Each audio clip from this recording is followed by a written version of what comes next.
So first of all, I am utterly thrilled and excited. The lady we're speaking with tonight, Katja, I'll let her introduce herself in a second, but I've known Katja for a few years now. I was privileged enough to kind of like be mentioned in some publications, some books. She is probably the most authoritative and the biggest expert in kind of learning systems and ecosystems I know on the planet. Speaks around it, and luckily for me, we are somewhat aligned in around kind of how human beings learn. So I'm really interested in having the conversation tonight. So let's start with asking Katja. Katja, so what's your location, first of all? My location today, because it's always Today. Today I'm in Antwerp, Belgium, and it is summer for the first time. We had 30 degrees yesterday in Belgium in September. Wow, so that's nice and toasty. So we've got the moules and the frites and the mayonnaise, which we absolutely love. I'm a huge fan of Belgium. I was actually there at Christmas last year. So we've got a topic for today. Obviously, we're joined by the kind of resident psychologist, Dr. Anthony, who's just publishing his book, and he's in town as well. He's in Dubai. So I was just chatting in the green room a few minutes ago, just saying to Dr. Anthony, I need to give him that kind of hug. I was with a guy called Willie Mates over the weekend, and he's another South African guy who I sort of speak with, and he was talking to me about the hugging. And so he was teaching me about the correct way to do hugging. But so when I meet you, Dr. Anthony, I'll kind of share the correct way to hug. So the question really today then, how learning ecosystems will be a game changer in 2024. So what are your kind of thoughts around this, Katja? Well, there are a lot of hypes about learning ecosystems, about what it is and what it is not. So I know a lot of people have their own idea about it. First of all, my idea of a learning ecosystem is tech-enabled. It is with innovation. So my first model of the learning maturity model, I think I wrote in 2014. And there are different stages an organization has to go through when they want to go to learning ecosystems. One of them is social collaboration, so human to human sharing of knowledge, using all the data relevant in the organization, in the ecosystem to grow and learn from each other. For me, the learning ecosystem starts when we have technology like AI that is helping to make the connections. So not only the human to human, but also interest to interest. And I give you a very quick example. You know that I love referring to the world of our children, the future of work. If you think about TikTok, how TikTok can make a book go viral within minutes, because one learning influencer, a child, is talking about this book, and everybody that might have the same interests, according to the algorithms and the data points of the system, will see this book. Well, in a learning ecosystem, if we can make sure that all the technologies are linked to each other to make learning happens lean, meaning you get all the information, the knowledge, connections to experts when you need it in some seconds. And that for me will be the learning ecosystem. And I think 2024, more and more organizations will see the benefits of this human and machine symbiosis to create learning. Because it's the whole, Dr. Anthony's heard this kind of spiel quite a few times before. I think this is about our 50th or 60th show. I mean, we've done a lot of these episodes. And the big reason that we started, so Dr. Anthony and I, we kind of started it because we had a conversation, and we were really keen to make sure that, we talk a lot about the extraordinary humans around us, and our kind of mission really is about kind of like exploring how extraordinary human beings are and how they then interact with AI and technology. And I think you're absolutely right. The more that we give learners what they, and the really important point here is kind of underlined in capital letters, what they want and what they need at the right moment in their learning journey, the more impactful it will be. And I actually agree with you. I think in 2024, we're starting to see that. We've already got this massive march of AI. Someone explained to me the other day, I think it was a fascinating conversation. We're surrounded by electricity, we're surrounded by water, we obviously managed to conquer, someone say maybe is the wrong word, but fire. we know that fire and water and electricity can definitely do us damage, but actually we've harnessed it as humanity, and I think it's really about how we harness AI. So how do we help AI to understand what humans need to learn, do you think, Katja? That's a very good question. I think that providing enough data to the system and unlocking data in the system will be very important. I'm going to give you an example. There is a lot of knowledge in organizations which is locked. I call those my data repositories. So think about a SharePoint solution, but when I come and work for a new company, I don't know how to find the data. So I think we have to give enough input to all the systems about this person, about where we want to go, our frustrations, our ambitions, our goals in life, to make sure that AI gives us the right information. Because it's with every system. If the data is not good, then the AI can be that clever that you want it to be, but it will never match. Think again, TikTok. TikTok has so much information about the users, much more than we actually want it to be. But if we can create this in an organization, that would be nice. But be aware, because I work around the globe. And for example, in Germany, there are very, very big restrictions on what information you can give to the system. The unions are very strong about privacy.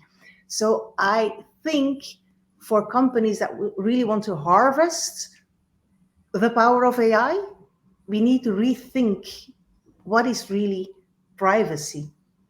And I know this is strange that I say that, but you are in Dubai and in Abu Dhabi, the rules are much less strict. So I see there in the future that organizations that can harness all the data, they will grow much faster than those who can't. Because it is amazing. I mean, I've probably mentioned this before, Dr. Anthony, so please correct me. I think there's this misconception. I'm talking a lot about Generation Alpha and Generation Z, and I'm kind of this Generation X, this kind of dinosaur of a leader these days, and I'm trying to, being reverse mentored, and it's really fascinating. And I was very cute. It was my 30th wedding anniversary quite recently in May, and very excited. And we were out for dinner, and my wife she is stunningly beautiful. So my wife basically, she's obviously getting ready for this kind of dinner date on our 30th wedding anniversary. And before we'd kind of gone away, she bought these Babyliss hair curlers, right? Just bear with me just for a second, because I think it's important. So my wife's similar age to me, much better looking than me, but a similar age to me. And so she had basically bought these Babyliss kind of hair curlers. And then, of course, I'm just like, because it's easy for blokes. You just put a shirt on, you put a jacket on, you put some shoes on, and off you go, right? I might have had a shower. I think I might have made the exception, had a shower that particular evening. But basically, it's ever so easy. But for ladies, it's a whole different thing, right? So she then got these hair curlers, and she got this big box of Babyliss hair curlers. And I think 920L or something. Anyway, that's not important. But what's fascinating for me was the kind of the learned behavior that she had. So I didn't give her any guidance or instruction around this, but she then goes to YouTube. She types in, Babyliss 920L hair curler, heated hair curlers. And then literally there's like a 60-second, 90-second video on her phone that she's kind of watching. So she's watching this lady on the phone, doing her hair with these kind of curlers. And that for me was just the moment where I kind of went, wow. Because we all assume as educators, and I'm guilty, and I'm hands up in the air, guilty as charged. I think we tend to think this is only really applicable to Generation Z, Generation Y, millennials, right? It's not. It's definitely applicable to me, and definitely applicable to my wife, right? So what's stopping the leaders, me and you and Dr. Anthony, kind of really embracing that? Maybe we do embrace it, but other people around us who don't think it's the right way forward. I love what you're saying. I'm actually, and you're the first to hear about it, writing a new book, The Learning Mindset. And this is indeed, how can we create this learning mindset that we actively want to find knowledge as well? which is different from a growth mindset. It is trying, failing, but learning all the time, deliberately learning. And this is something that I see with children, so the younger generations, that they are actively seeking for information, for knowledge all the time. Maybe to give you an idea, I already had 15,000 children in my workshops about the future of work and learning. So they were very inspirational. I also call them learning influencers, because what you're talking about, finding something on YouTube, all those YouTube influencers, they're also learning influencers. And that's what I like about technology. I just want to come in here, Scott, Stotts, and say it is what it is because, children learn through repetition. However, they need the visual stimuli in today's time because the connection between what they see and what they experience plays a vital role. So exposure in terms of the stimuli is very important for children in terms of them growing. And I found that the less senses they use to engage, the less interested they are to learn. So we have to, as adults, cope with a new mechanism of realizing that there are 5 senses and we need to bring that stimuli across their path for them to actually want to learn. Isn't that true, Katja? Yes, it is. And that's why I think we as adults, we need to get into their worlds and learn from them how they learn. I'm not going to talk about the hype of the metaverse because this is giving a lot of stimulations to children, and we can do a lot with immersive experiences indeed, but that's what we're talking about. We as adults, we just don't realize that we used to be learners as them as well. I think one of the things that I find though is that children aren't really, particularly young children, not particularly scared they're not afraid to fail, right? I mean, very young. There's a point in their lives where the idea of failing, I'm always trying to beat it out in a nice way, trying to beat it out of my daughter because she's always been she doesn't like failing, so she's like an A-star super plus clever woman, and she basically isn't used to failing, so she does, therefore because of that she's almost like she feels now that it's inappropriate to fail. But when she was a little girl, she was always really comfortable with failing. So what point during our kind of evolution through kind of childhood and into adulthood do we become afraid of failing, do you think, Katja? Well, I could ask both of you because you're both geniuses. Yeah, that's actually a very good question. And I'm doing a little bit more research on the topic of labels, putting labels on somebody. What I see, especially in Europe, children, they get labeled. Like you're autistic, you're this or this or this. And this is all really making us less secure about ourselves. And this is happening at school, a lot at school. So this is a school environment where we all have to be the same sheep. If you're a little bit different, then you will put in a corner. And I think this is especially now for young children. And again, I visit schools all over the globe, and it always happens over and over again. I think around the time that they need to learn to write and read and sit still, you see it everywhere. And of course, also the home situation. I have to say, if you have a father like you, I think you encourage your children to take some risks. I try to do it as well. I have a ballerina at home. The only thing that she does is taking risk. Yes. Yeah. And I think we have to see it to be it. I mean, I love that. That's a great expression. I love that expression. But I think we have to see it to be it. And when I say we have to see it to be it, it means that people who might, if I just keep it to really narrow, because I wouldn't want to influence anyone else on the planet. But if I look at my children, I look at myself and my wife. So my children have kind of they've seen it. So they've seen the types of behavior, because we're very far from perfect, but we kind of role model it, and we set the example. We kind of walk the talk. So we kind of go. I mean, I watch my children going out to work in the morning, and then it's fascinating the discipline they have.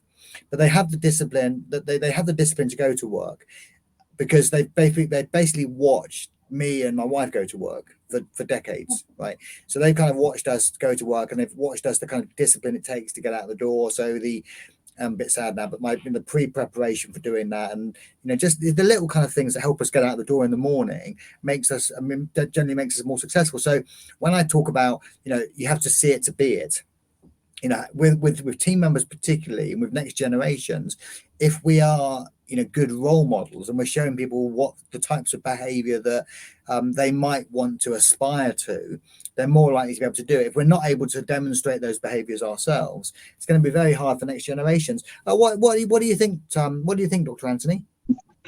I think the stages of child development plays a vital role, because remember, stage 1 is attachment, where the child is attached to the mother's breast, and that attachment is what that actually solidifies the relationship between a parent and the child. The next stage we move to is called identity, and that's from the ages up until about 3 to 4 years old, where the identification is with the father and the mother in terms of their role. Am I a boy? Am I a girl? And then we come to what we call the stage of establishment, which is the ages from 3 to 7, which is the most important stage for a child, because that is where they basically solidify who they are. And then we go to, from 7 upwards, we get to peer. This is now where at school they basically compare themselves to other people, and it plays a vital role. So stages of child development plays a role. Yeah. Katja, any additional thoughts?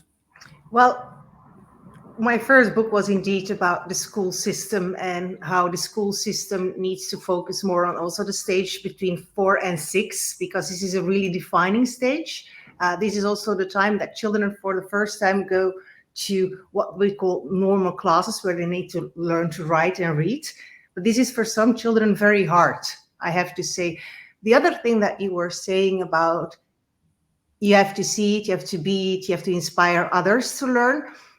I like these learning leaders showing others that learning can be fun as well. That learning is not this senseless torment, that you get like these good feelings when you learn something new, that you try something new.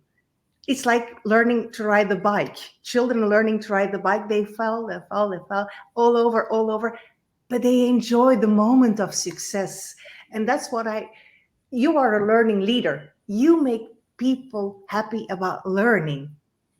And I think that we miss also in the school system. There is nothing happy about learning in the schooling system, nor in most organizations that I know.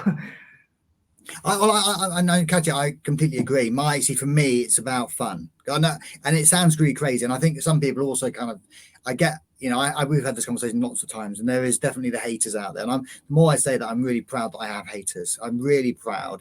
If you're an Andrew hater, then thank you for hating me, because I genuinely want to, there is a better way of doing it than what you're doing. And I just think that we have to kind of like, show that. And if it's being, fun at work, and actually engaging and having a giggle, and actually, engaging and listening to people and making that experience a kind of memorable experience, it's going to really embed that learning, right? If I'm going to a session and it's really dull, and I'm kind of watching my watch, and I'm constantly thinking, when's it going to be over?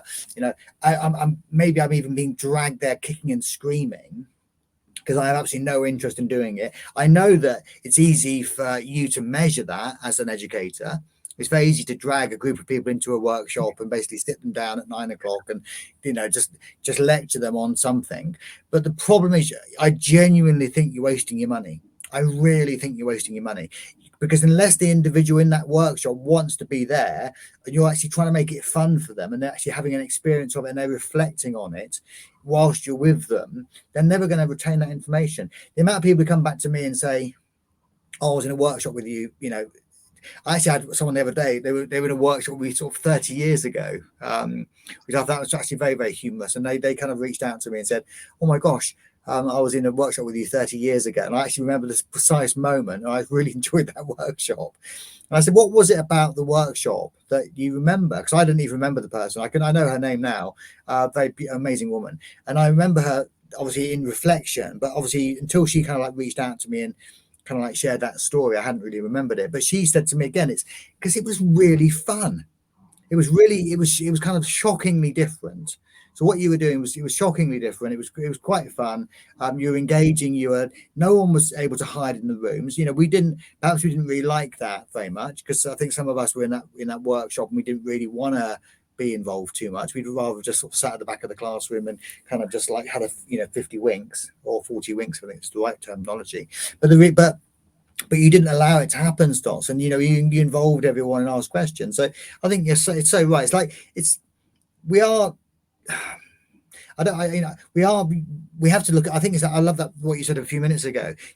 How children learn is we don't really change. I'm a bigger child. I'm still a child inside. Really changed, right? But you said one word. It needs to be an experience. We remember experiences. If it's an experience, then you can recall it back, how it was, the feeling that it gave you. Even when it was not a good feeling, it's easier to remember.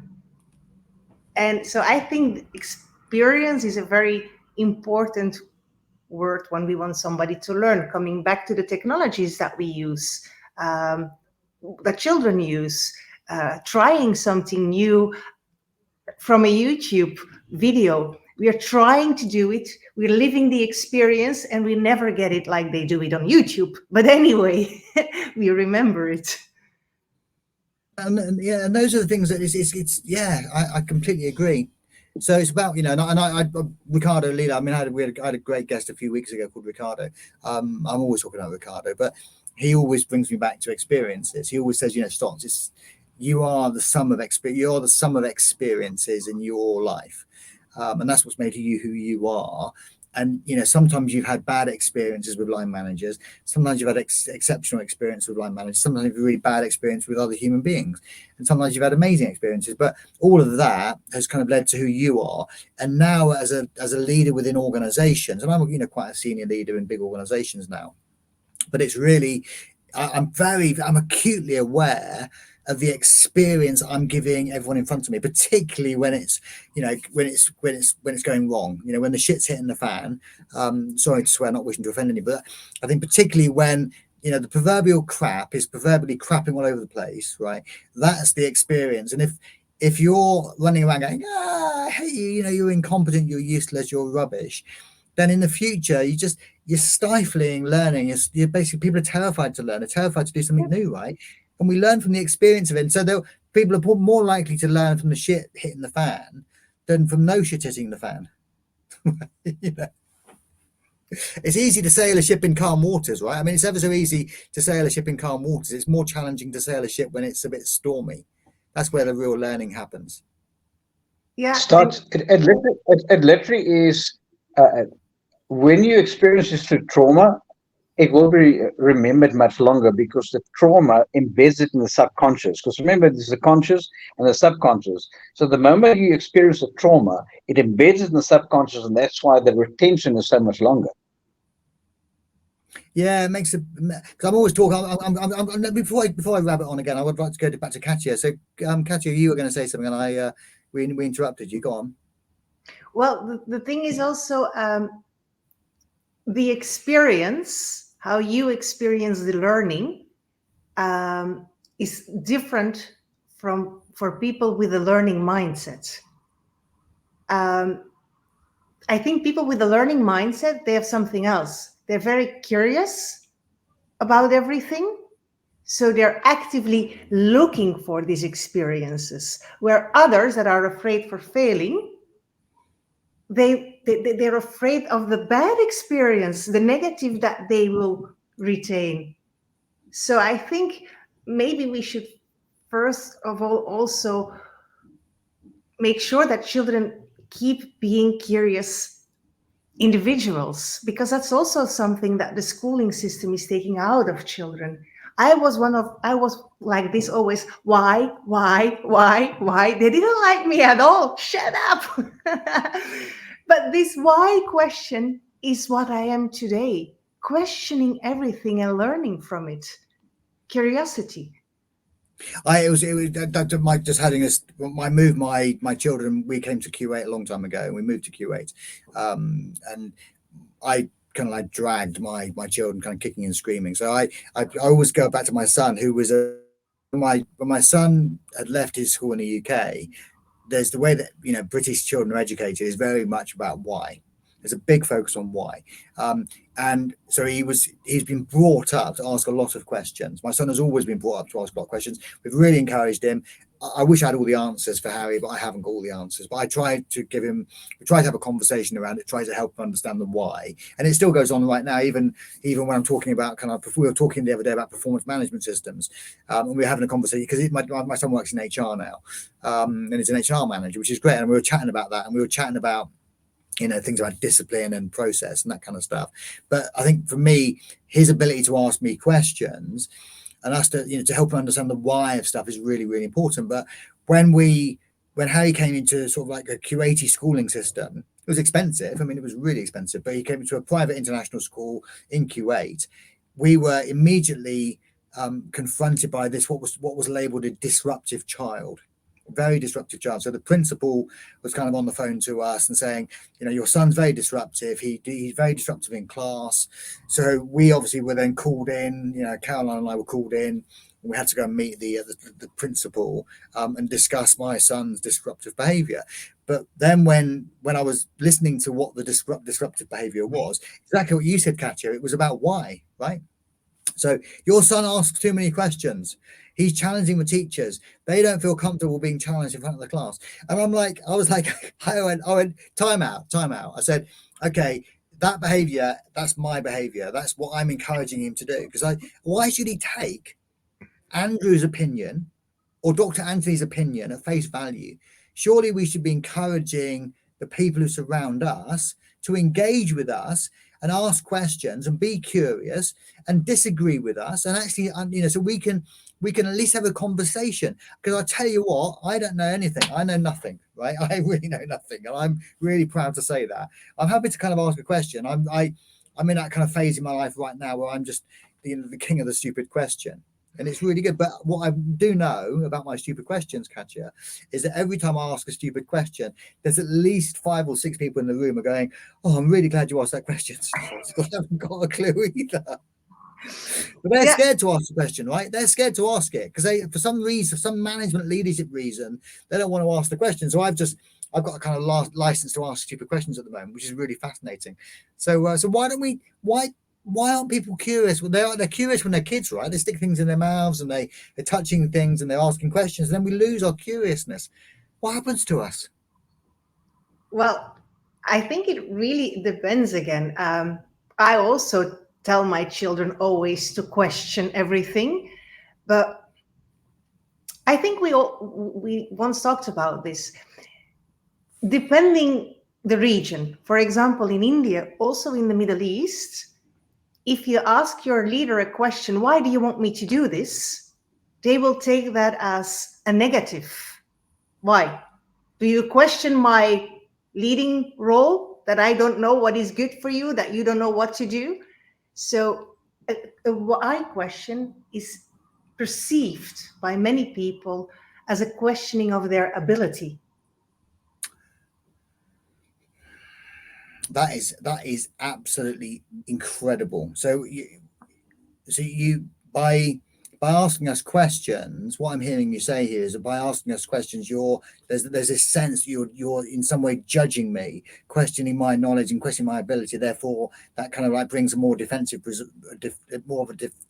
response to those kind of questions. That's very yeah, I'm loving hearing that, Katja. What do you think, Dr. Anthony? Do you think is that maybe why some of the cultures are less confident? He's disappeared for a couple of seconds. There's a problem with the Wi-Fi. I'm loving this conversation. I really am. Do you think that this? So is it kind of like anyone who's listening to this? No one ever listens to this little show. But if anyone was listening, kind of 5 tips to make us better at being more curious, Katja. I think what I always say is try to go back in the child that you were and experience the happiness when you tried something new. That's for me the most important thing. Go back to the child that you were. If you don't know how to do that, go and play and work with children. I always say this, go in the world of children, ask them why they are curious and learn from them. I talked with many adults, parents, educators, and I asked them, when was the last time that you sit with a child and ask them, what are you doing online? And go into their world. So that's for me the biggest tip. Try to go in the world of children and via them, try to find your own curiosity back. And also, besides curiosity, try to be open. The competences that I describe, openness is also very important. Openness is for me critical thinking, would be open for a reality that is not yours, an opinion that is not yours, an idea that is not yours. Be curious on how the world can be when it is not your world. And openness is very important for that. It's amazing. It really is amazing. I mean, I had a dinner party this week, and it was fascinating. Where I didn't really say, I said almost nothing at all, and someone was sort of challenging me on it earlier. And they said, "How did you manage to have that conversation?" I said, "Well, because there was two things really. I was really, really curious. Some of the conversation was really fascinating. I was really curious about it, and all I did was kept on asking more and more probing questions, and asked them to explain how it felt and describe what was happening and the situation. It was a social setting, and it was I did actually find it quite exhausting, but it was a fascinating conversation. But it was quite one-sided, the conversation, because I was just asking them questions. So that whole kind of piece around just being open and critical is okay. Others have a view, and so ask. I think that's a really that's really valuable. Is there any other kind of nuggets? I'm conscious of our time running out. I'm very, very sad about that, actually. Anyway, any other kind of thoughts, Katja? Well, for me, the important thing, if people are listening to this, is that they embrace learning as something positive. Because if we stop learning, then we get old. It's not time that makes us old. It's stopping with learning. Beautiful. Embrace learning. I'm loving that as well. So this show has a little bit of a tradition. We have two traditions. One of them is obviously the Dr. Anthony sort of mnemonic. Dr. Anthony, where are we going today with our mnemonic? Well, we're definitely going to learn, or even learning. Don't give me big words, I can't type them. Go on. No problem. Okay, let's go with the L for learn, and that's learning of itself. And that is that we learned today that artificial intelligence is there to be an enhancement to learning. However, the willingness to be teachable forms the basis of true learning. And as long as we can have learners continue being out there to continue learning, like we learned from Katja, it will be a progressive activity. Then the E. Well, there's an ecosystem involved, and that is that we literally have the teacher, the adult, as part of the process of this ecosystem, everybody working together, because it's the experiences that completes the ecosystem, because the experience of the child is what takes them to the next level. Then we have the A, is the assessment. The assessment at all time, that is why. Why must I do it? Why should I do it? And I so endorse the ability for a child to say, please ask why and challenge the status quo, because that is how you're going to learn more and go to the next level. So not only is it about learning, not only is it about ecosystem, not only is it about assessment, it's also about the revenue, the human revenue. Why? The repetitive nature of learning. As you treat them more and more, as you realize from the age of 7 that they are now impressionable, that peer pressure can rob them from learning the right things. Therefore, adults need to step in and be the real mentors and saying they are now growing up. Repeating the right behavior will help them with that revenue that is needed to go to the next level. And then the N. For me, it's becoming noteworthy that learning is the narrative that is needed. I'd say narrative is even more important here than noteworthy. It's noteworthy to realize that we literally want to get to the next level because of the narrative, telling stories to each other. But Stotts, I'm going to add the ING as well in learning. The I is about intelligence. I think the intelligence is all about that learning mindset. If an intelligence is applied, we get the best out of the child. Then the N, then it's about negotiation. We need to have a conversation with our children and allow ourselves to negotiate with them to move them to the next level. Don't just tell them because I say so. Allow them to negotiate. It's that conversation that opens it up. And then G, the game changer. You get all of this right from the top, We actually say learning is part of the positive reinforcement. They're not robotic AIs. Yes, it's artificial intelligence, but they are the ones learning. The ecosystem where we all work together through this experience, the revenue, the human revenue due to repetition, the narrative, the storytelling that makes it noteworthy, and then the intelligence saying that you have a learning mindset into the negotiation that is a conversation that we so encourage till eventually we get to the G. It's a game changer. It works. Katja, I so support what you do. I applaud you. I love what you do. Well done. You should be applauding me for my spelling. I tell you what, it's not as easy as it looks. You know, I'm trying to sort of type this stuff up, and I dread that portion of the show because I'm thinking, oh no, he's going to give me these big words, and I have to try and work out how to spell. There's not a very good spell feature on this, and I have to kind of. Anyway, I'm rambling again. Question for you, Katja. It's my favorite part of the show. So the question is, Katja, Dr. Anthony and I have a magical time machine, and we can take you anywhere in the world. We're going to force the agenda. We're taking you back to when you're 18. What advice would you offer the 18-year-old blonde, apparently? I'm fascinated by that, but the blonde 18-year-old Katja. Now, well, everybody's going to Google me to see how I look. Yeah, we want to see blonde Katja. Yes, I was blonde. I was blonde, but I was quite different in other things as well. I didn't like learning at all. I hated it. I needed to go to the university because in my family, we go to the university. I hated it because I never saw the reason of learning. I hated going to class. And I only embraced learning when I was, I think, 32, when I decided to go back to university to get another master, one that I really wanted to have. I only embraced learning when I was 32, and I know how much time that I've wasted, how many opportunities that I missed because I hated learning. And I think that's one of the reasons that I'm now an advocate to embrace learning, love learning. Beautiful. As always, we're out of time. Can I just say a massive, honestly, Katja, I want that book, and please let me know. I'd love to collaborate on that book. I've got my book's coming out in December, which is amazing. I know that Dr. Anthony he's on a bit of a book tour at the moment. We need that hug, Dr. Anthony. So definitely before the end of September, I am going to be in a room with you. I'm definitely going to be hugging you, and I'm definitely going to be buying you a beer. I think that's really, really important. Guys, if you are listening, I doubt anyone is, but if you are listening, we love you very much. We do love your comments. We do love your feedback. We do really encourage you to reach out and ask us questions. We'd love to hear from you. You'll find myself, obviously, but definitely Dr. Anthony and Katja very quick, and we'll kind of respond to any questions you have. So please feel free to kind of either direct message us or ping us a message, and we'll get back to you immediately. Love you guys. Have a fantastic evening. Stay safe. Bye. Bye. Thanks, Todd. Thanks, guys.